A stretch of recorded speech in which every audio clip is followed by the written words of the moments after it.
CCU থেকে ICU, ICU থেকে ventilation বা লাইফ সাপোর্ট যাই বলেন, আমি এগুলোর বাইরে বলবো যে ম্যাডাম খুব ক্রিটিক্যাল কন্ডিশনে আছেন।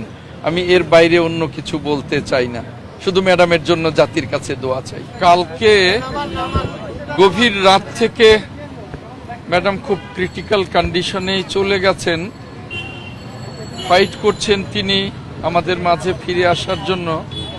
এখনো অবস্থা অত্যন্ত ক্রিটিক্যালি আছেন, এখনো বলবার মতো কোনো কন্ডিশনে এখনো উনি আসেন নাই। সারা জাতির কাছে দোয়া চাই ম্যাডাম যেন আমাদের মাঝে ফিরে আসতে পারেন। বলা যায় উনি খুব ডিপ কন্ডিশনে, আমি ঠিক ডিপ কন্ডিশনের ব্যাখ্যাটা আপনাদের কাছে দিতে চাই না, এটুকুই বলতে চাই উনি খুব ডিপ কন্ডিশনে আছেন। এটাকে আপনারা ভেন্টিলেশনও বলতে পারেন বা খুব ক্রিটিক্যাল কন্ডিশনও বলতে পারেন।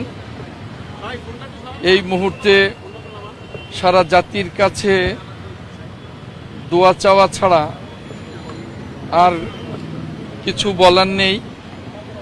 ডাক্তাররা ক্লান্তিহীনভাবে চিকিৎসা দিচ্ছেন। এর আগে আমেরিকা, ইংল্যান্ড এবং বাংলাদেশের ডাক্তাররা চিকিৎসায় ছিলেন। এখন চায়নার ডাক্তাররাও ইনভলভ হয়েছেন। সকলে মিলে ক্লান্তিহীনভাবেই চেষ্টা করছেন। বাদবাকি আল্লাহ ভরসা। এই ক্রিটিক্যাল কন্ডিশনে ম্যাডাম যেন আমাদের মাঝে পরিপূর্ণ সুস্থ হয়ে ফিরে আসতে পারেন, এটাই আল্লাহ রাব্বুল আলামিনের কাছে একমাত্র কামনা।